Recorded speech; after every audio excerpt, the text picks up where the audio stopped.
suara kamera menyala. Diiringi bunyi hujan tipis di luar tenda. Ardan wicaksana, pria berjaket coklat dengan wajah tegas dan mata yang lelah, menatap lensa di depannya. Ia sedang merekam pembuka untuk episode terbaru kanal YouTube-nya. Mata gelap, Nusantara. Ardan, ada satu tempat di lereng Gunung Wilis yang tidak pernah muncul di peta manapun. Warga menyebutnya Goa Hitam, sebuah lokasi yang katanya muncul dan menghilang tergantung siapa yang mencarinya. Dan malam ini kami akan mencobanya. Di belakang kamera, Roka Prosetio, sahabat sekaligus juru kamera setianya, sedang merapikan tripod sambil bergumam. Kalau beneran gak ada di peta, gimana caranya kita nemu? Dan Ardan tersenyum kecil. Kadang yang gak ada di peta justru paling menarik buat ditemukan. Perjalanan mereka dimulai dari desa Ngerangit, desa terakhir sebelum jalur pendakian ke Gunung Wilis. Desa itu tampak biasa saja, sepi, kabut tipis menyelimuti jalanan tanah. Tapi ada sesuatu yang aneh. Setiap kali mereka menanyakan Goa Hitam, warga hanya menggeleng cepat atau berpaling tanpa menjawab. Beberapa menutup pintu rumah begitu mendengar nama itu. Sore harinya, mereka bertemu Naya Larasati, seorang arkeolog muda yang sedang meneliti naskah kerajaan kuno di balai desa. Naya mengenakan kemeja lapangan, rambut diikat sederhana, dan matanya penuh kehauteation saat menatap Ardan. Naya, aku nggak tahu kamu dapat informasi dari mana, tapi Goa Hitam itu bukan tempat wisata. Menurut naskah yang kuteliti, itu lokasi pemujaan kuno yang ditutup lebih dari 3 abad lalu. Ardan, justru itu yang kami cari, legenda yang hilang. Kami ingin merekam kebenarannya. Naya menghela napas. Kebenaran kadang sebaiknya tetap terkubur. Malam mulai turun. Mereka memutuskan menginap di rumah warga bernama Mbah Warto, satu-satunya orang yang bersedia memberi tumpangan. Pria tua itu berjalan dengan tongkat bambu.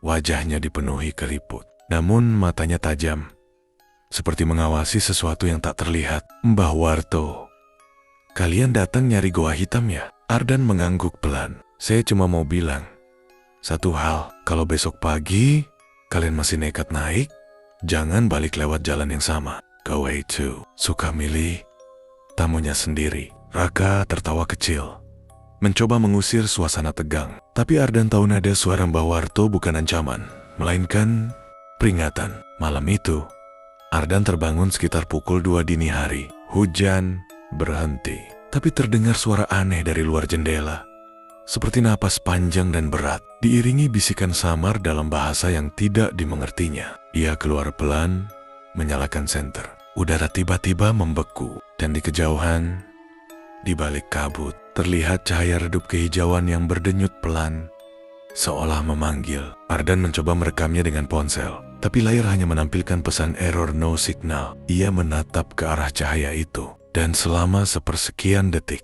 terlihat siluet perempuan berdiri di tengah kabut, diam, tapi menatap balik. Saat ia berkedip, sosok itu menghilang. Keesokan paginya, Naya memutuskan ikut mereka. Ia membawa peta tua dari arsip kolonial, lembaran kertas yang pudar. Namun di salah satu sudutnya tertera tulisan kecil, Goa Hitam, lokasi rahasia, ditutup tahun 1725. Roka Heron, kenapa di arsip Belanda aja ada catatan beginian? Naya menjawab lirih, karena dulu ada ekspedisi arkeolog yang hilang setelah mencoba membuka goa itu, termasuk ayahmu, Ardan. Suasana seketika hening. Ardan terpaku. Ia memang jarang membicarakan ayahnya, seorang peneliti yang hilang 20 tahun lalu di daerah ini. Kini, semuanya terasa seperti bukan kebetulan. Ardan dalam hati, mungkin bukan kami yang mencari Goa Hitam, tapi Goa Hitam yang memanggil kami. Mereka mulai berjalan ke arah timur, mengikuti jalur sungai yang sudah kering. Langkah demi langkah, sinyal ponsel hilang, dan suara hutan berubah, seolah bumi sendiri menahan napas. Hingga akhirnya, di ujung tebing curam, mereka menemukan dinding batu hitam mengilat dengan celah besar seperti mulut raksasa. Dari dalamnya hembusan angin keluar, membawa aroma tanah basah dan sesuatu yang lebih tua dari waktu itu sendiri. Naya berbisik, "Ardan, ini Daya, Ardan." Goa yang tidak ada di peta, dan dari balik kegelapan goa, terdengar bisikan halus, seperti suara yang pernah didengar Ardan semalam. "Selamat datang kembali, Dara Manikpati." Ardan berdiri di depan mulut goa hitam, menatap dinding batu hitam yang dingin dan mengkilap. Ia menyalakan kamera.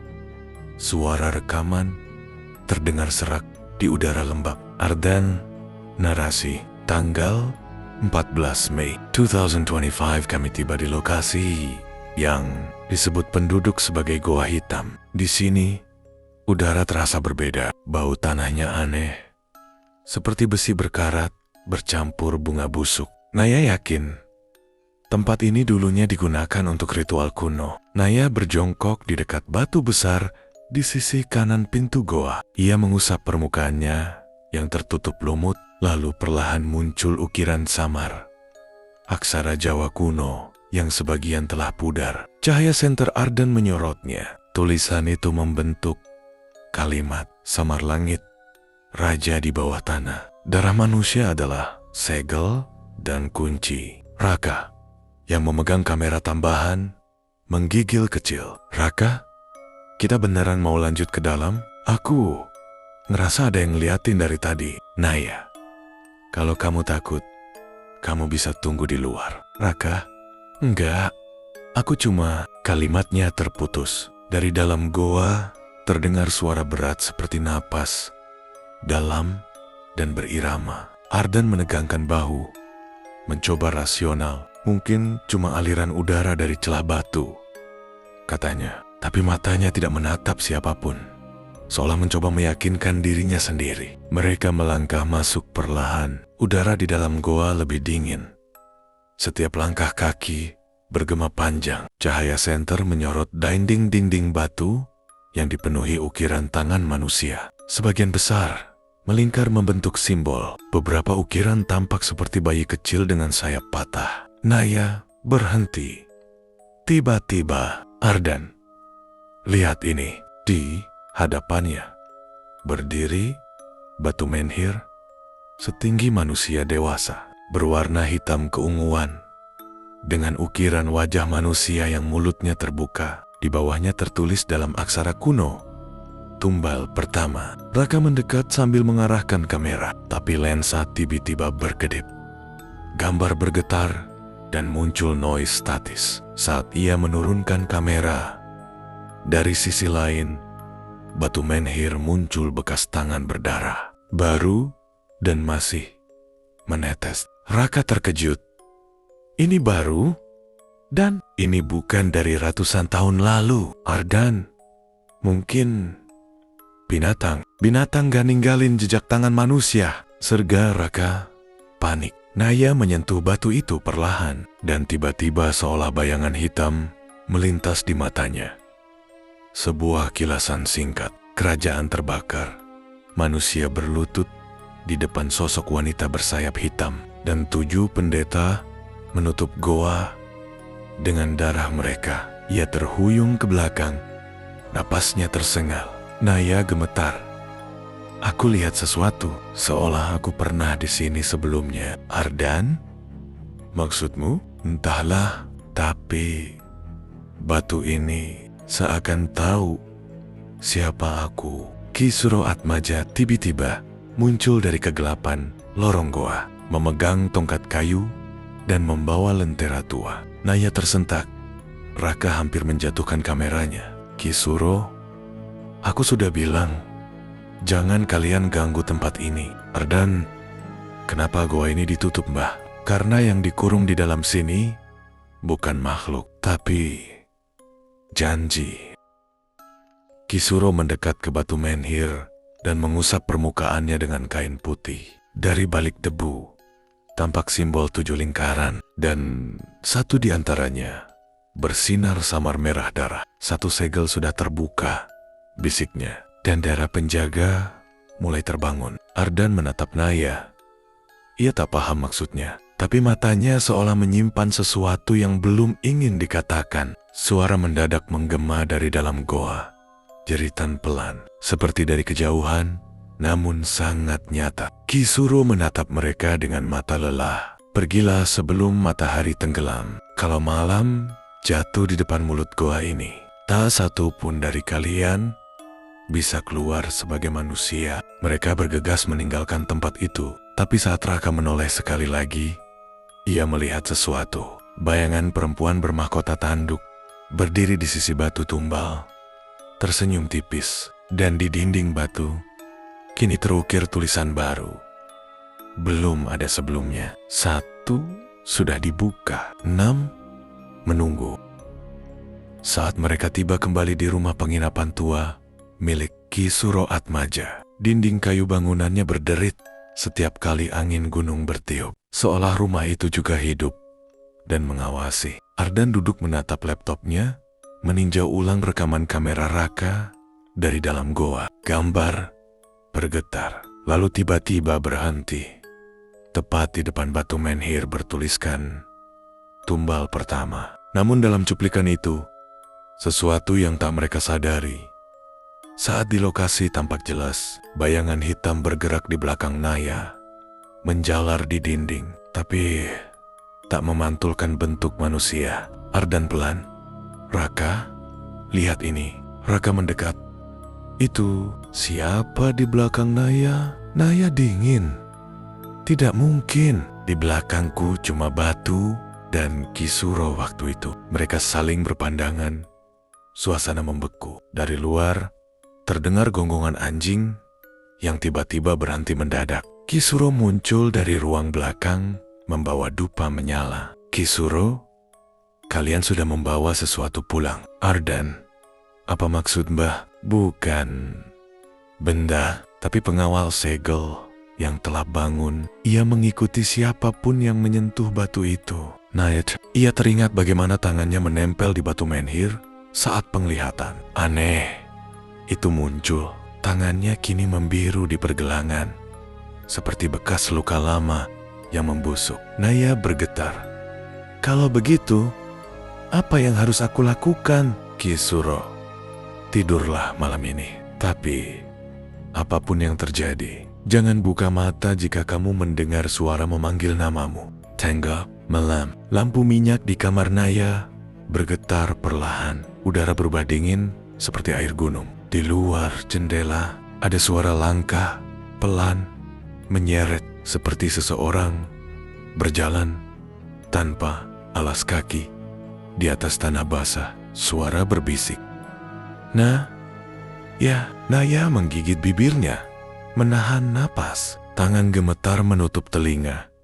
Tapi bisikan itu kini datang dari dalam kamarnya. Cermin di meja berembun, lalu pelan-pelan muncul tulisan dari jari tak terlihat. 1 sudah terbangun. Lampu padam. Bayangan hitam membentuk siluet seorang wanita tinggi bermahkota tanduk. Berdiri di pojok ruangan. Wajahnya samar, tapi matanya merah menyala seperti bara. Naya menangis, berbisik, "Siapa kau?" Suara penjaga pertama. "Aku telah menunggu darahmu." Bayangan itu melangkah maju, dan setiap langkahnya membuat lantai berderit seperti tulang retak. Nia berteriak, tapi suaranya tidak keluar. Sementara itu, di kamar sebelah, Ardan dan Raka terbangun oleh bau belerang yang tajam. Mereka berlari ke kamar Naya dan mendobrak pintu. Kamar itu kosong, hanya cermin yang retak. Dan di tengahnya terukir lambang 7 lingkaran, simbol segel kuno. Dari batu menhir, dari bawah pintu, mengalir jejak darah kecil menuju halaman belakang. Pagi harinya, Naya ditemukan duduk di tepi sungai kecil di belakang rumah. Matanya kosong, tubuhnya menggigil. Saat Ardan memanggil namanya, ia menatap dengan mata hitam legam, pupilnya hilang. Naya, suara datar, "Dia sudah bangun." "Dan kalian?" Berikutnya, Ardan mundur 1 langkah. Kisuro berdiri di belakangnya, wajahnya pucat. "Kisuro, segel pertama benar-benar terbuka. Kalau 1 penjaga telah terbangun, 6 lainnya akan menyusul, sampai rajanya bebas." Raka menatap Naya dengan rasa takut dan iba. Raka, apa yang terjadi sama dia? Wah, Kisuro, bukan dia lagi. Itu hanya wadah yang ditinggalkan roh penjaga pertama. Ardan menggenggam kameranya erat. Kita nggak bisa berhenti sekarang. Kita harus tahu siapa raja itu. Kisuro menatapnya tajam. Kau akan menyesal, Nak Ardan, karena yang kalian cari bukan pengetahuan, tapi kutukan. Di kejauhan, kabut turun menelan lereng gunung. Dari dalam gua hitam, gema suara rendah terdengar lagi kali ini, seperti tertawa pelan. Dan dinding gua memancarkan semburat merah samar. Tulisan baru muncul di batu menhir itu. 1 telah bangkit, 6 tertidur dalam darah. Ardan berdiri di tepi sungai, menatap Naya yang masih duduk diam di atas batu. Matanya hitam legam tanpa pantulan cahaya, wajahnya pucat seperti patung. Ia tak bicara apapun sejak malam sebelumnya. Ardan pelan. Naya, kau bisa dengar aku? Tak ada jawaban, hanya angin gunung yang menggoyangkan rambutnya perlahan. Kisuro berdiri di belakang mereka, membawa tongkat dan kantung kain kecil berisi abu dupa. Kisuro yang bicara itu bukan dia lagi. Yang duduk di situ cuma wadah. Penjaga pertama sudah mengambil alih tubuhnya. Raka tak sabar. Lalu, gimana cara kita ngembaliin dia? Kisuro tidak bisa dikembalikan, tapi bisa ditahan. Selama darah keturunan Manikpati masih ada. Ardan menoleh cepat. Manikpati, siapa itu? Kisuro menatapnya dengan mata yang berat. Raja terakhir dari kerajaan hitam. Dialah yang dikutuk untuk tidur di bawah tanah 300 tahun. Tapi sebelum dikurung, dia tinggalkan warisan darahnya. Dan itu ada padamu, Ardan. Ardan membeku. Ayahnya, seorang arkeolog, hilang 20 tahun lalu di wilayah yang sama. Kini semuanya terasa saling terhubung. Seolah nasibnya memang sudah digariskan sejak awal. Malamnya, Naya mulai bicara dengan suara asing dalam bahasa yang bahkan Kisuro butuh waktu untuk mengenali. Bahasa itu berasal dari naskah kuno yang sama dengan ukiran di batu menhir. Naya dengan suara berat. Segel pertama telah dibuka. Darah penjaga pertama telah mengalir. Saat keenamnya bersatu, sang raja akan bangkit. Tubuhnya tiba-tiba kejang. Kisuro menaburkan abu dupa ke sekelilingnya, menciptakan lingkaran pelindung. Namun, udara mendadak berubah. Api dari lampu minyak melengkung ke arah Naya, seperti tertarik kekuatan tak terlihat. Raka berteriak, "Mbah, lingkarannya pecah." Kisuro, dia menolak ditahan. Roh itu ingin kembali ke goa. Tanah di bawah Naya bergetar. Dari sela-sela tanah muncul cairan hitam pekat, mengalir seperti darah. Bau besi dan belerang memenuhi ruangan. Di dinding muncul simbol kuno, 7 lingkaran menyala merah. Tapi kini 2 di antaranya aktif.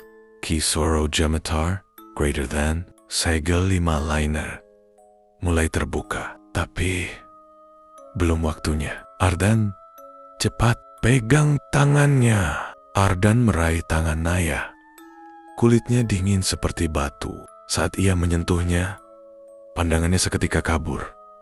Dan ia melihat sesuatu. Hutan terbakar, altar batu di tengah lembah. 7 sosok berpakaian putih melingkar. Dan di tengahnya sosok bermahkota tanduk hitam sedang berlutut. Raja setan itu sendiri. Suara dalam pikirannya berbisik, "Darahmu adalah kunci. Bukalah pintuku." Ardan terjatuh, terengah-engah. Naya ping, lingkaran dupa padam sepenuhnya. Kisuro memeriksa denyut nadinya. Lemah, tapi masih hidup. Kisuro, dia menandaimu, Nak Ardan. Kini kau bukan hanya pewaris darah Manikpati, tapi juga pengikat segel berikutnya. Raka, maksudnya dia bakal nyari Ardan sekarang. Kisuro, bukan bakal. Dia sudah menemukannya. Malam itu, di luar rumah, hutan berdesir. Meski tak ada angin, seekor burung gagak jatuh, mati di depan pintu. Dan di tanah muncul bekas jejak kaki besar yang membara pelan. Dari Kehan, terdengar gema suara berat. Bukan manusia, bukan binatang. Segel kedua menunggu darah penjaga. Ardan menatap goa di kejauhan. Dalam kegelapan itu, ia tahu apapun yang tertidur di bawah sana sedang bangun perlahan. Dan kali ini, ia tidak lagi hanya pemburu legenda, tapi bagian dari legenda itu sendiri. Di kejauhan, Gunung Wilis tampak seperti bayangan besar yang memantau dari langit. Angin berdesir aneh, membawa bau belerang yang semakin tajam. Ardan duduk di teras rumah Kisuro, memandangi hutan yang gelap. Di tangannya tergenggam kalung kecil peninggalan ayahnya, liontin, perunggu berbentuk mata tertutup. Ardan dalam hati, "Ayah, apa kau tahu kalau semuanya akan berulang begini?" Raka keluar dari dalam rumah membawa senter dan kamera kecil. "Raka, kita harus ngelakuin sesuatu. Dan kalau segel terus kebuka, semuanya bakal tamat." "Ardan, aku nggak bisa ninggalin Naya. Dia masih di bawah pengaruh roh itu." Dari dalam, terdengar suara Naya. Bukan teriakan, tapi lantunan pelan dalam bahasa yang tidak mereka mengerti. Nada suaranya berat dan terputus-putus, seperti nyanyian ritual. Kisuro menutup pintu dengan cepat. Wajahnya pucat. "Kisuro, itu bukan suara Naya. Itu suara dari tanah." Ardan menatap tajam. "Maksud Mbah?" "Kisuro, setiap kali penjaga baru bangun, bumi akan memanggil wadahnya. Dan kali ini, panggilannya datang dari arah barat dari Sendang Miring." Keesokan paginya, mereka berangkat ke Sendang Miring, danau tua yang konon terbentuk dari air mata pendeta terakhir Manikpati. Tempat itu sunyi, ditutupi lumut, dan airnya hitam seperti cermin. Di tepiannya berdiri batu tegak dengan tulisan sama seperti di Goa Hitam. Hanya saja, satu ukirannya tampak baru, seolah seseorang menambahkan lingkaran kedua beberapa hari lalu. Raka menyalakan kamera. "Raka, oke, kita di Sendang Miring, tempat yang katanya jadi titik segel kedua." "Ardan, jaga jarak dari airnya, jangan sampai nyentuh." Namun Naya berjalan perlahan ke tepi danau. Langkahnya kaku, matanya tetap hitam legam. Ia berbisik pelan. Dia ada di bawah. Tiba-tiba, air danau bergetar. Gelembung besar naik ke permukaan, disusul tangan hitam panjang yang keluar dari dalam air. Jari-jarinya seperti ranting membusuk. Raka menjerit dan mundur. Kamera jatuh ke tanah. Tangan itu mencengkeram batu segel dan menghancurkannya. Air mendidih seketika. Kisuro berteriak. Penjaga kedua sudah bangkit. Dari permukaan danau muncul sosok tinggi. Tubuhnya dilapisi lumpur hitam. Wajahnya tanpa mata. Suara yang keluar dari mulutnya seperti campuran raungan dan bisikan doa. Sosok itu, darah pengikat, telah datang. Angin berputar kencang. Pohon-pohon tercabut dari akar. Ardan terhempas, tapi masih menggenggam kalung ayahnya. Kalung itu tiba-tiba bersinar, cahaya biru yang menusuk gelap. Sosok hitam itu berhenti, bergetar, dan dari tubuhnya muncul suara teriakan panjang yang menggema di lembah. Ardan berteriak, "Apa yang kau inginkan dari kami?" "Suara penjaga, kami terikat pada janji raja. Kau, Terania, bukalah segel ketiga, dan dunia akan dihapus dari waktu." Kilatan cahaya meledak, air danau terbelah dua, memperlihatkan dasar batu dengan ukiran wajah manusia yang berteriak. Semua kembali hening. Saat kabut turun, sosok hitam itu menghilang. Tapi kini di batu segel, tampak 3 lingkaran menyala merah. Kisuro menatap simbol itu dengan wajah muram. 3 sigel sudah terbangun. Yang keempat, ada di jantung goa hitam. Kalau sampai terbuka, bukan cuma penjaga yang bangkit, tapi rajanya sendiri. Ardan menatap danau yang kini kembali tenang. "Ardan, kalau darahku kuncinya, berarti aku juga yang harus menutup segelnya." "Kisuro, menutup segel artinya mengorbankan darahmu sendiri, Raka. Dan kalau kau mati, Siapa yang melawan mereka? Dan Ardan menatap jauh ke arah goa. Mata memantulkan cahaya merah dari kejauhan. Ardan pelan. Kalau memang harus ada yang menebus dosa darah Manikpati, biar aku yang melakukannya. Langit bergemuruh. Dari arah goa terdengar suara berat. Suara yang sama dari dalam mimpinya. Waktunya hampir tiba. Segel ketiga menunggu darahmu. Pewaris Manikpati. Naya pingsan. Tubuhnya bergetar. Sementara di udara, aroma tanah basah berubah menjadi bau darah segar. Setiap kali petir menyambar, Peyenggen Goa hitam terlihat seperti mulut raksasa yang siap menelan siapapun yang mendekat. Di dalam rumah Ki Suro, Naya masih belum sadar. Napasnya berat dan di kulitnya muncul pola hitam menyerupai akar yang menyebar dari dada hingga ke leher. Raka mondar-mandir gelisah sementara Ki Suro membakar dupa hitam di sudut ruangan. Raka, Bah, sampai kapan dia bakal kayak gini? Ki Suro, selama segel 3 belum ditutup, tubuhnya akan terus jadi jembatan roh penjaga. Ardan, berarti kita harus ke Goa Hitam. Ki Suro menatap Ardan lama. Ki Suro, kau sadar apa yang kau katakan, nak? Goa itu bukan cuma tempat segel, tapi makam Raja Setan sendiri. Kalau salah langkah, yang bangkit bukan cuma penjaga ketiga. Ardan,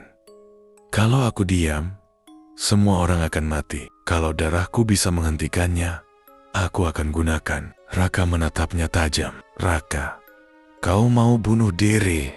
Dan Ardan, kalau itu satu-satunya cara, ya, mereka bertiga berangkat sebelum fajar. Kabut menutupi jalan setapak menuju Goa Hitam. Suara aneh bergema seperti tangisan yang teredam dari dalam tanah. Ki Suro berjalan paling depan, menggenggam tongkat bambu yang ujungnya menyala merah. Ketika mereka sampai di depan mulut goa, udara seolah berhenti. Dinding batu bergetar pelan, mengeluarkan suara mendengung. Di tengah lantai terlihat lingkaran ketiga, kali ini berbentuk seperti pusaran darah beku. Ardan maju perlahan, menggenggam kalung ayahnya. Cahaya biru dari liontin itu memancar samar, seolah bereaksi terhadap kekuatan di bawah tanah. Ki Suro, itu dia segel ketiga, segel darah. Ardan, apa yang harus kulakukan? Ki Suro, berikan setetes darahmu di tengah lingkaran. Tapi ingat, kalau roh penjaga bangun, jangan lawan dengan amarah. Lawan dengan nama leluhurmu. Ardan menggigit jarinya. Darah menetes ke tanah. Tiba-tiba seluruh goa bergetar hebat. Dindingnya mengeluarkan cahaya merah tua. Dan dari pusaran itu, muncul wajah manusia terdistorsi, menjerit tanpa suara. Dari kegelapan, penjaga ketiga muncul. Tubuhnya besar, sayap hitamnya patah, dan matanya menyala biru. Suara yang keluar darinya dalam dua nada, seperti dua jiwa berbicara bersamaan. Penjaga, darah Manikpati, akhirnya datang. Kami menunggu 1000 tahun. Ardan, aku tidak datang untuk membuka segel. Aku datang untuk menutupnya. Makhluk itu tertawa. Getarannya membuat bata beta runtuh dari langit-langit. Penjaga, kau pikir darahmu bisa menahan kami? Kau adalah pewaris raja kami. Tubuhmu adalah gerbang kebangkitannya. Cahaya biru dari kalung Ardan semakin terang, namun tubuhnya bergetar hebat. Suara aneh bergema di kepalanya.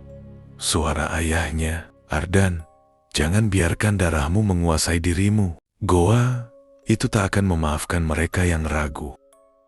Ardan menggenggam kalungnya erat, berlutut dan berteriak menyebut nama leluhurnya. Ardan, darah Manikpati bukan untuk kejahatan. Atas nama luhur penjaga, aku kembalikanmu ke dalam tanah. Cahaya biru berubah menjadi putih menyilaukan. Penjaga ketiga menjerit. Tubuhnya terbakar seperti arang, dan lingkaran ketiga menyala terang, sebelum akhirnya pecah dan padam. Goa menjadi sunyi, namun saat debu mulai reda, Ardan jatuh pingsan. Darah mengalir dari hidung dan matanya. Ki Suro menolongnya. Wajahnya muram, Kisuro. Dia berhasil menutup segel ketiga. Tapi dengan harga tinggi, sekarang raja pasti tahu siapa yang melawannya. Raka menatap ke arah dinding goa yang kini menampilkan 4 lingkaran merah menyala. Meski hanya 3 yang terbuka. Raka, Mbah, kenapa yang keempat ikut menyala? Kisuro terdiam lama, lalu berbisik. Karena raja sudah bangun. Meski belum keluar, di luar goa, petir menyambar gunung. Langit berubah merah darah. Dan di tempat jauh, di reruntuhan kerajaan tua, sosok bertanduk hitam membuka matanya untuk pertama kali dalam 3 abad. Pewaris darahku akhirnya lahir kembali.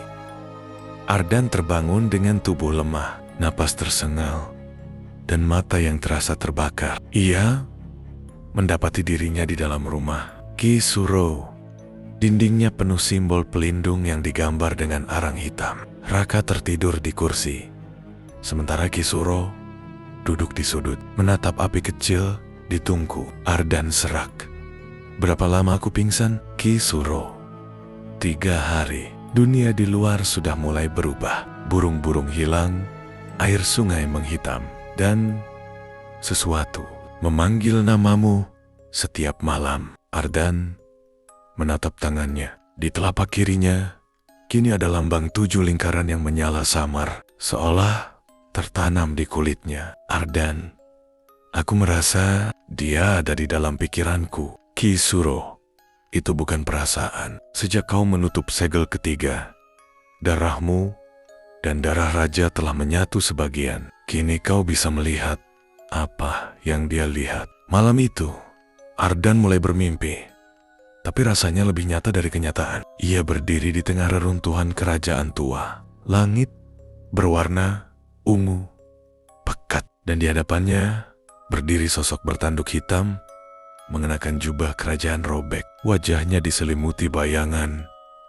hanya matanya yang tampak. 2 bola cahaya merah yang berputar perlahan seperti pusaran api. Raja setan, akhirnya darahku kembali pulang. Ardan, siapa kau sebenarnya? Raja setan, aku adalah yang disembah dan dikutuk. Aku adalah Manikpati, raja dari segala kegelapan. Dan kau, pewaris keturunanku, adalah mata yang akan kubuka untuk melihat dunia lagi. Ardan mencoba melawan, tapi tubuhnya membeku. Raja itu menatapnya dalam-dalam, dan dari matanya terpancar cahaya merah yang menembus retina Ardan. Tiba-tiba, ia melihat kilasan masa lalu. Ayahnya, Profesor Damar, berdiri di depan goa hitam, membuka segel pertama 30 tahun lalu. Ardan berbisik, "Ayah, kau yang memulai semua ini." Raja setan, "Ia gagal menjadi wadahku, tapi darahnya menurun padamu. Kau adalah gerbang sempurna, dan waktu kita hampir tiba." Cahaya menyilaukan menelan penglihatan Ardan saat terbangun. Matanya kini berubah sebagian merah, seperti bekas api di irisnya. Kisuro dan Raka terkejut melihatnya. "Raka, matamu. Dan kenapa matamu?" "Kisuro, tanda penglihatan raja. Sekarang dia bisa melihat lewat kau." Ardan menatap keluar jendela, dan pada saat itu, di kejauhan, puncak gunung meledak dengan semburan api merah. Suara menggelegar bergema, tapi bukan seperti suara alam. Itu seperti tawa. Segel keempat terbuka tanpa darah. Dunia akan kembali pada kegelapan. Kisuro menatap langit. Wajahnya penuh ketakutan. "Kisuro, tidak mungkin." Segel keempat pecah sendiri. Artinya, raja sudah punya tubuh bayangan. Ardan, tubuh bayangan. Kisuro, sosok yang bisa berjalan di antara dunia manusia dan dunia bawah. Kalau dia menyatu denganmu, dunia ini akan runtuh tanpa api, tanpa suara.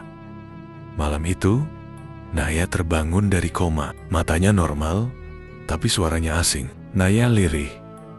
"Dia sudah melihatmu, Ardan. Kau adalah matanya sekarang, dan dia akan datang menjemput. Raka, mundur ketakutan. Raka, kita harus kabur dari sini. Ki Suro.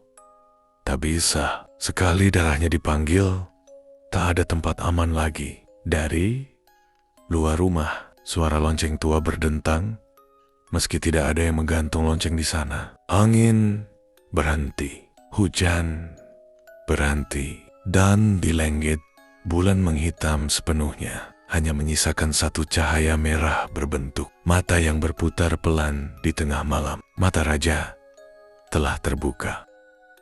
Ardan berdiri di halaman rumah Ki Suro, menatap langit yang kini tampak seperti lautan darah. Sejak matanya berubah, ia tak bisa tidur. Setiap kali menutup mata, ia melihat dunia lain. Dunia yang dipenuhi reruntuhan hitam, pepohonan membatu, dan sungai yang mengalirkan darah panas. Namun, malam ini berbeda. Sosok Raja Setan tampak berdiri di antara kedua dunia. Tubuhnya masih samar, namun semakin padat. Setiap kali Ardan menarik napas, Raja Setan, tubuhku telah mulai terbentuk dari bayanganmu. Setiap rasa takutmu adalah dagingku. Setiap dendammu adalah darahku. Ardan menggenggam kepala, mencoba menahan suara itu. Naya berlari menghampiri, memegang pundaknya. Naya, kau harus melawan. Jangan biarkan dia masuk lebih dalam. Ardan, dia sudah di sini, Naya. Di pikiranku, di mataku, di napasku. Ki Suro datang dengan wajah tegang, membawa kitab kuno yang kulitnya tampak seperti terbuat dari kulit manusia. Ki Suro, hanya ada satu cara menghentikan penyatuan itu. Kita harus mencari makam 7, penjaga dan menutup segel terakhir sebelum tubuh raja sempurna. Raka, makam itu di mana? Ki Suro, di balik goa hitam. Di sana, para penjaga pertama dikubur hidup-hidup untuk mengunci tubuh raja. Perjalanan dimulai sebelum fajar. Hutan terasa asing, seperti tidak pernah disentuh manusia. Pohon-pohon tampak bergerak perlahan. Akar-akar menggeliat, seolah bernapas. Di kejauhan, terdengar bisikan dalam bahasa kuno, dan di antara kabut muncul bayangan hitam menyerupai manusia. Tapi tanpa wajah, hanya lubang gelap di tempat matanya. Seharusnya ada. Raka mengarahkan senter ke satu bayangan. Raka, apa itu manusia? Ki Suro, bukan. Itu bayangan raja. Tubuhnya menyatu. Dari ketakutan orang-orang yang mati di sekitar goa, bayangan itu menatap Ardan dan mulai meniru gerakannya. Ketika Ardan melangkah, ia melangkah. Ketika Ardan berhenti, ia berhenti. Namun perlahan, bayangan itu mulai mendekat, bukan berjalan, tapi seperti merayap di udara. Naya berteriak, "Ardan, jangan biarkan dia menyentuh." Terlambat, bayangan itu menyatu ke tubuh Ardan. Dan seketika, tanah bergetar. Tubuh Ardan terlempar ke belakang. Matanya menyala merah sepenuhnya. Suara berat menggema dari mulutnya. Tapi itu bukan suara manusia. Ardan, suara dua lapis. Tubuh bayangan telah sempurna. Kini raja hanya butuh darah terakhir. Darah dari matahari ketujuh. Ki Suro segera membaca mantra, menancapkan tongkatnya ke tanah. Simbol kuno muncul di udara, berputar membentuk lingkaran api biru yang menahan tubuh Ardan. Namun tanah di bawah mereka mulai pecah, dan dari celah itu mongkuel tanggen-tanggen hitam raksasa yang berusaha menarik Ardan ke bawah. Ki Suro berteriak, "Raka, Naya, pegang dia kuat-kuat. Kalau dia jatuh, raja akan bebas sepenuhnya." Ardan menjerit kesakitan. Tubuhnya ditarik dua arah. Satu ke dunia manusia, satu ke dunia kegelapan. Air matanya berubah hitam, dan dari dada kirinya muncul tanda segel ke-6 yang berdenyut seperti jantung. Naya menangis. "Ardan, dengar aku tahu kau masih di sana. Ardan, Naya, lari sebelum aku..." Sebelum dia, tubuh Ardan menegang, lalu diam. Cahaya merah di matanya padam perlahan, berganti dengan cahaya hitam pekat seperti bara mati. Suara raja kembali bergema, kini bukan dari pikirannya, tapi dari udara di sekitar mereka. Tubuh, bayangan, telah lahir. Kini dunia hanya menunggu darah terakhir untuk terbakar. Kabut menghilang. Tiba-tiba, Ardan tergeletak, tak bergerak, sementara Kisuro berlutut lelah di tanah yang masih panas. Naya menggenggam tangan Ardan, tapi dingin seperti batu yang telah lama ditinggalkan kehidupan. Kisuro, kita terlambat. Segel ke-6 terbuka. Raka, jadi tinggal 1. Kisuro pelan. Ya, tapi segel terakhir ada di dalam Ardan sendiri. Kisuro duduk di depan perapian, matanya merah karena tak tidur 3 hari. Di sampingnya, Ardan terbaring lemah, wajahnya pucat, matanya tertutup kain hitam untuk mencegah mata raja terbuka kembali. Naya duduk di sisinya, menggenggam tangannya erat, sementara Raka berjaga di jendela, menatap ke arah hutan yang kini tampak hidup. Raka, Mbah, apa raja benar-benar masih di dalam dia? Kisuro, bukan di dalam. Mereka sudah jadi satu. Ardan bukan lagi wadah. Dia adalah segel terakhir itu sendiri. Naya lirih.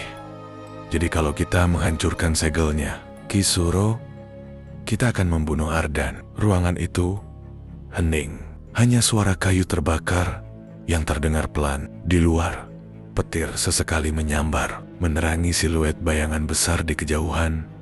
Sosok Raja Setan yang kini mulai tampak lebih jelas, berdiri di atas bukit dengan tubuh setengah nyata, setingga asap. Tengah malam, Ardan tersentak bangun. Kain hitam di matanya terbakar dengan sendirinya. Matanya kini menyala 2 warna, merah di kiri, hitam di kanan. Tubuhnya bergetar dan suaranya terdengar berlapis. Ardan, 2 suara.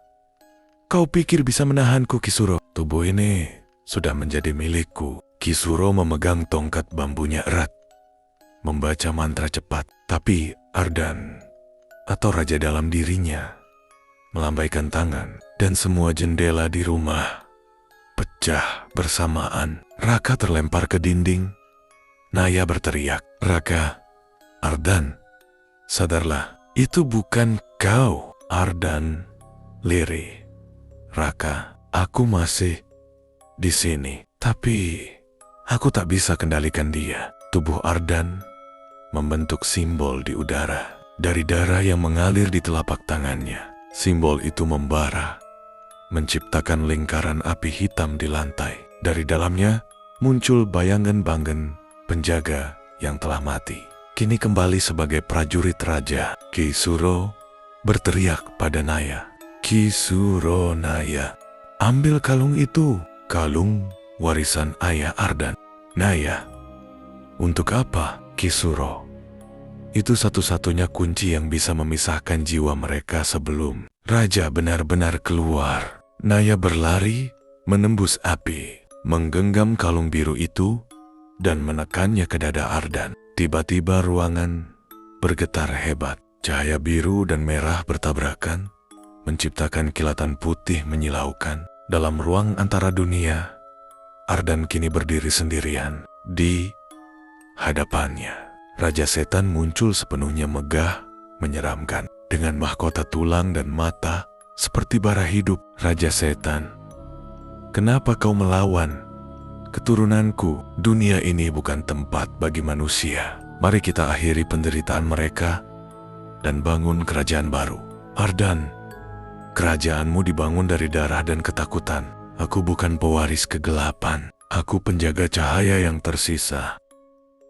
Raja Setan, "Cahaya? Kau pikir cahaya itu akan menyelamatkanmu setelah semua manusia meninggalkan leluhurmu?"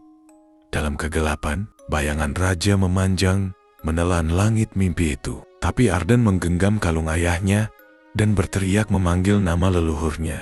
"Ardan, Manikpati bukan Raja Setan. Dia adalah pelindung yang dikutuk karena keserakahan manusia, dan aku akan menebus dosanya. Cahaya biru menyala dari kalung, menembus tubuh raja. Suara jeritan menggema, seolah ribuan roh menjerit bersamaan. Segel di dada Ardan bergetar, kemudian pecah menjadi 7 pecahan cahaya yang terbang ke segala arah. Raja menatapnya dengan mata membara. Raja setan, kau tak bisa menghancurkan apa yang sudah menjadi bagian dari dirimu.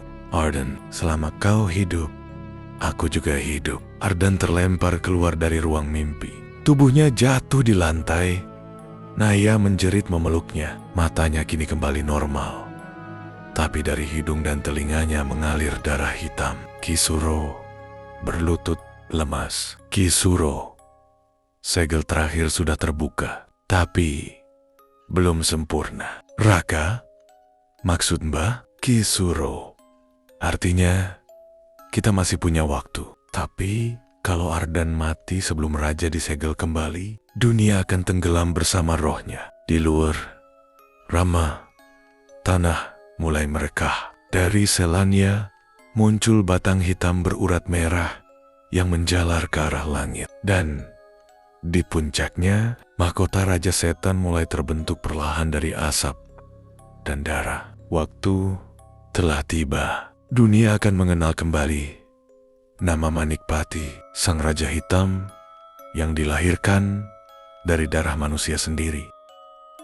Seluruh desa telah kosong. Orang-orang kabur ke kota. Tapi dari kejauhan, mereka masih bisa mendengar suara guntur yang tidak berhenti. Itu bukan petir, itu detak jantung raja yang mulai hidup kembali. Kisuro berdiri di depan goa hitam. Tubuhnya tampak semakin lemah. Raka dan Naya membantunya menyiapkan ritual terakhir, segel penyucian darah. Ardan duduk di tanah, matanya sayu, tubuhnya penuh luka dan urat hitam yang menjalar hingga ke wajah. Namun di matanya masih ada sisa kesadaran manusia. Kisuro, kita hampir tak punya waktu. Segel terakhir bisa ditutup hanya dengan darah pewarisnya sendiri. Raka, maksud Mbah, Ardan harus... Kisuro tegas. Ya, dia harus menyerahkan seluruh jiwanya. Naya menatap Ardan. Air matanya jatuh tanpa suara. Naya, kau tak harus mati. Dan pasti ada cara lain. Ardan pelan. Tidak ada. Aku sudah melihat masa depan di mata raja. Kalau dia bebas, tak akan ada dunia yang bisa diselamatkan. Ardan berdiri, menatap mulut goa yang kini bersinar merah darah. Angin berhembus deras, membawa suara tawa berat dari dalam bumi. Raja Setan bergema. Datanglah, pewarisku, dunia ini akan menunduk padamu. Kau hanya perlu menyerahkan sisanya padaku. Langit terbuka, cahaya hitam turun dari awan, membentuk sosok Raja Setan yang kini hampir sempurna. Tubuhnya terdiri dari kabut, arang, dan darah. Mahkotanya melayang, matanya 2 bola api, dan dari punggungnya menjulur sayap besar. Dari bayangan Raja Setan, lihatlah mereka yang kau lindungi, berlari, bersembunyi, saling membunuh demi bertahan hidup. Itulah manusia, Ardan. Mereka menciptakan neraka mereka sendiri. Ardan, kalau benar manusia serakah, biarkan aku yang menanggung dosanya. Tapi aku tak akan biarkan kau menghancurkan dunia yang masih punya harapan. Raja tertawa, dan dari tanah muncul ribuan tangan hitam yang menjulur ke langit. Setiap tangan membawa wajah manusia, wajah orang-orang desa yang telah mati. Naya berteriak ngeri. Raka mundur. Kisuro membaca mantra sekuat tenaga. Kisuro, sekarang Ardan, gunakan darahmu untuk menutup gerbangnya. Ardan menggigit pergelangan tangannya. Darah hitam menetes ke tanah, menyatu dengan lingkaran segel yang Kisuro gambar di depan goa hitam. Simbol-simbol kuno menyala, membentuk lingkaran besar yang berputar cepat. Namun Raja menancapkan tangannya ke dada Ardan dari kejauhan, dan teriakan Ardan menggema keras. Tubuhnya melayang, Darahnya menetes ke udara, membentuk pohon hitam berakar cahaya. Raja Setan, kau pikir bisa mengusirku dari tubuhmu? Aku adalah dirimu sendiri, Ardan. Kau dan aku satu darah. Cahaya biru dari kalung ayah Ardan tiba-tiba meledak, memutuskan sambungan bayangan itu.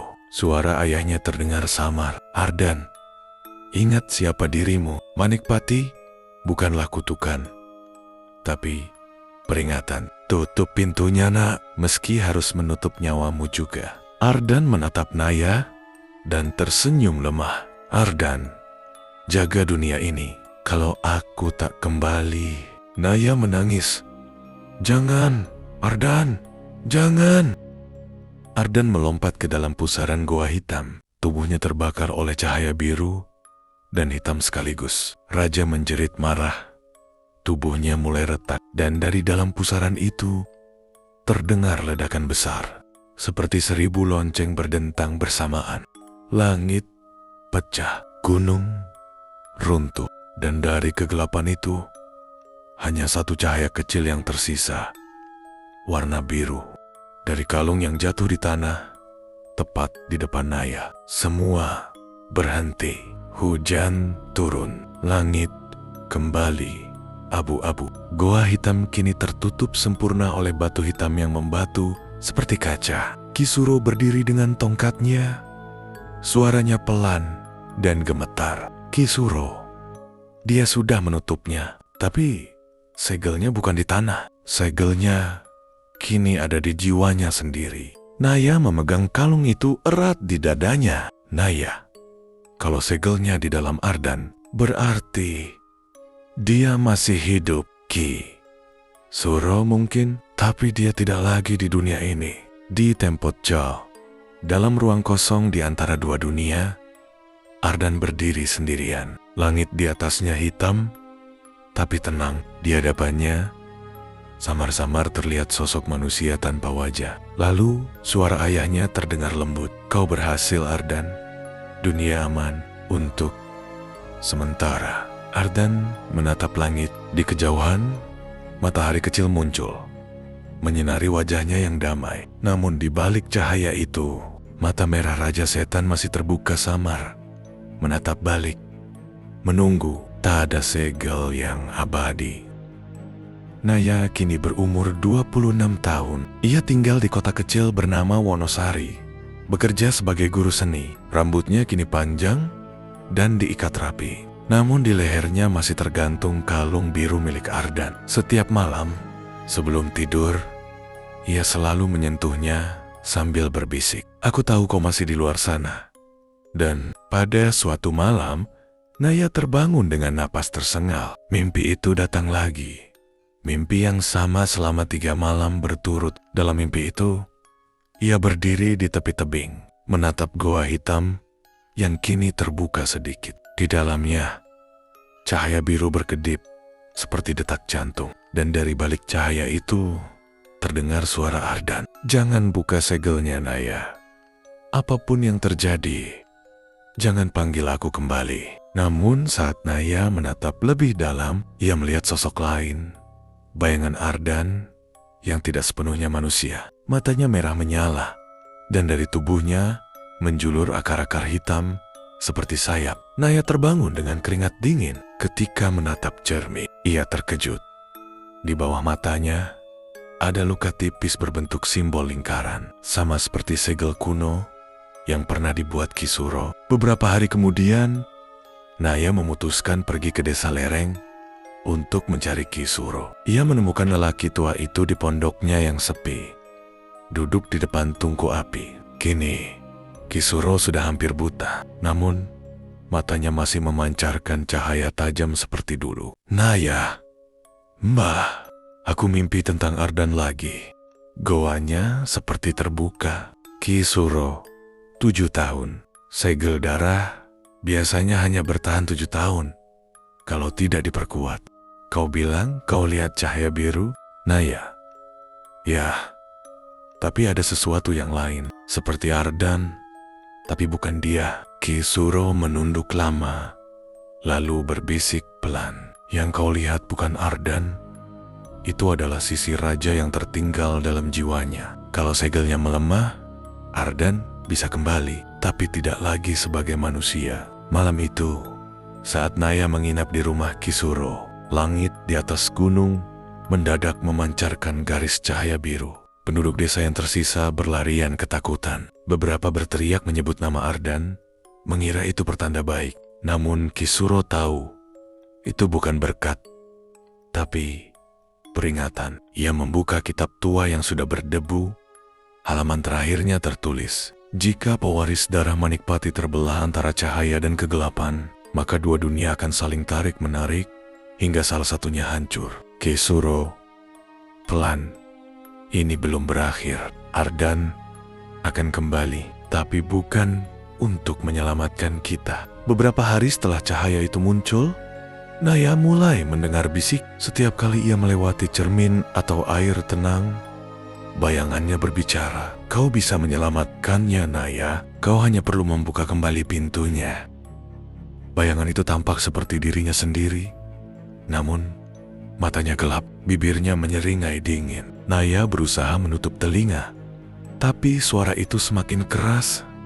Setiap malam, suatu malam, ia bermimpi lagi. Namun kali ini bukan di tepi tebing. Ia berada di dalam goa hitam, dan di hadapannya berdiri Ardan dengan tubuh separuh hitam, separuh cahaya biru. Matanya merah menyala di satu sisi, dan biru di sisi lainnya. Ardan, Naya, aku masih di sini, tapi aku tidak bisa menahan raja lebih lama. Naya gemetar.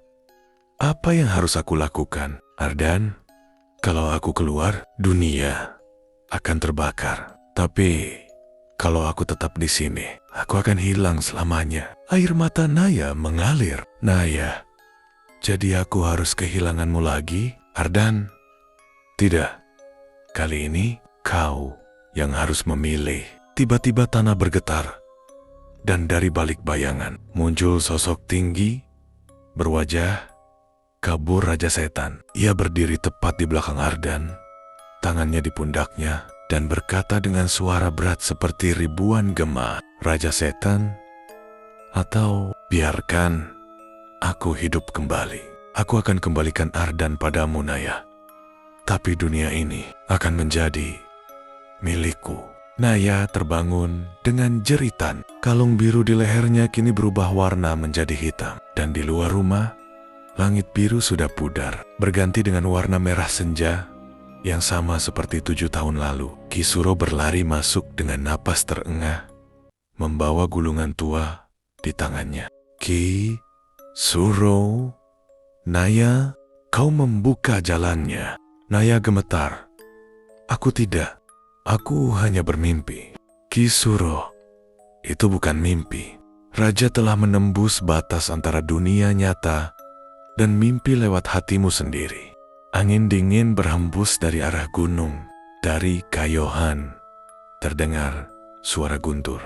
Dan samar-samar suara langkah seseorang di tengah kabut malam. Kisuro menatap ke arah suara itu. Lalu wajahnya membeku. Kisuro, tidak mungkin. Dari balik kabut, Ardan berjalan keluar. Tapi matanya kini berwarna merah dan biru, berganti setiap detik. Tubuhnya kurus, kulitnya pucat, dan dari punggungnya menjulur bayangan seperti sayap hitam. Ardan suara bergema. Aku sudah kembali, Naya. Ardan tersenyum samar. Atau mungkin sesuatu yang lebih dari itu. Di kaki gunung, Naya berdiri bersama Kisuro yang kini hampir tidak kuat berjalan. Di hadapan mereka, Ardan berdiri diam. Tubuhnya bergetar antara dua bentuk, Ardan manusia dan Ardan kegelapan. Naya gemetar. Kau masih bisa melawannya, dan aku tahu itu, Ardan. Aku mencoba, tapi setiap kali aku menolak, dia mengambil bagian dari jiwaku. Kisuro, segel darah telah retak. Raja tidak butuh tubuh baru. Ia butuh wadah yang sempurna, dan wadah itu adalah kau, Ardan. Ardan menunduk Darah menetes dari matanya. Ardan, mungkin sudah waktunya aku berhenti melawan, Mbah. Naya menangis. Tidak, kau sudah berkorban 7 tahun. Dunia ini utang padamu. Aku tidak akan biarkan kau lenyap begitu saja. Tapi saat Naya menggenggam tangannya, Ardan menatapnya dengan mata merah. Bukan biru lagi. Suara berat raja terdengar dari mulutnya. Raja setan. Kau pikir cinta bisa melawan kutukan manusia kecil? Cinta hanyalah jalan lain menuju kehancuran. Angin berhembus kencang. Batu-batu berterbangan. Kisuro menancapkan tongkatnya ke tanah dan mulai melafalkan mantra terakhir. Mantra pemisah jiwa, namun suaranya terputus di tengah kalimat. Ardan atau raja dalam dirinya menatap tajam dan Kisuro terlempar ke belakang. Darah mengalir dari mulutnya. Kisuro lemah. Naya, hanya kau yang bisa memisahkan mereka. Ardan masih di dalam sana. Cari matanya yang biru. Langit terbuka. Cahaya biru dan merah berputar di atas Ardan, membentuk 2 pusaran besar yang saling tarik-menarik. Tanah di bawahnya pecah, menampakkan celah menuju dunia bawah. Tempat raja berasal. Tubuh Ardan terangkat ke udara. Satu sisi wajahnya manusia, satu sisi lagi seperti makhluk iblis dengan tanduk dan kulit berlapis arang. Setengah dari dirinya menangis, setengah lainnya tertawa. Ardan suara bercampur. Naya, jangan mendekat. Aku tak bisa menahan. Raja setan, sudah terlambat. Dunia ini akan kembali padaku. Naya menatap langit, lalu menggenggam kalung biru di lehernya. Cahaya dari kalung itu mulai bersinar terang. Cahaya terakhir dari segel ayah Ardan. Ia berlari ke arah Ardan, menembus badai, menembus bayangan, dan berteriak, Naya, kalau cinta adalah kelemahan, maka biarlah itu jadi senjataku. Ia menancapkan kalung itu ke dada Ardan. Cahaya biru meledak keluar, menerangi seluruh langit gunung. Jeritan raja menggema di antara awan, keras, panjang, menyayat telinga. Ardan menatap Naya. Separuh wajahnya sudah kembali seperti dulu. Ardan lirih. Kau bodoh sekali, Naya. Aku tahu. Ia tersenyum, lalu cahaya biru melingkupi keduanya. Tubuh mereka melayang tinggi. Dan dari bawah, Kisuro yang sekarat hanya bisa berbisik mantra terakhir. Rahasia bumi kembali pada tanah, rahasia langit kembali pada cahaya. Pusaran di langit berubah menjadi 1 titik cahaya. Cahaya itu semakin kecil, lalu hilang bersama Ardan dan Naya. Langit tiba-tiba tenang. Gunung berhenti bergetar. Hujan turun deras, seolah dunia sedang berkabung. Kisuro dengan sisa tenaga berjalan tertatih ke arah tempat mereka berdiri tadi. Di tanah yang masih berasap, hanya tersisa 2 benda. Kalung biru kini pecah menjadi 2 bagian. Bunga putih tumbuh di tengah batu hitam yang membeku. Kisuro tersenyum kecil, lalu menatap langit untuk terakhir kalinya. Kisuro pelan. 2 dunia telah disatukan dengan cinta dan darah. Ia menutup matanya dan napasnya berhenti dalam damai. Gunung Wilis kini menjadi hutan suci. Tak ada yang berani mendekat. Namun banyak yang mengatakan setiap malam bulan purnama, dari puncaknya terdengar nyanyian lembut seorang wanita, diikuti suara laki-laki yang menjawab dengan nada rendah. Beberapa peneliti datang dan menemukan batu besar di tengah hutan, berbentuk 2 sosok yang saling berpelukan, terbuat dari batu hitam dan kristal biru. Tak ada yang tahu itu siapa, tapi penduduk desa menyebutnya Batu Ardanaya. Di malam sunyi, saat kabut turun dari lereng gunung, seekor burung hitam mendarat di atas batu itu. Matanya berwarna biru redup. Di cakrawala terlihat bayangan samar sosok pria berdiri di antara pepohonan, tersenyum pada dunia yang pernah ia selamatkan. Selama masih ada yang mengingat, aku tidak akan hilang. Cahaya biru terakhir muncul di langit, tenang, tidak mengancam, seperti bintang yang baru lahir. Dan dengan itu, legenda Raja Setan penjaga Goa Hitam berakhir, meninggalkan dunia dengan keseimbangan baru antara gelap dan terang, cinta dan kutukan, manusia dan bayangan.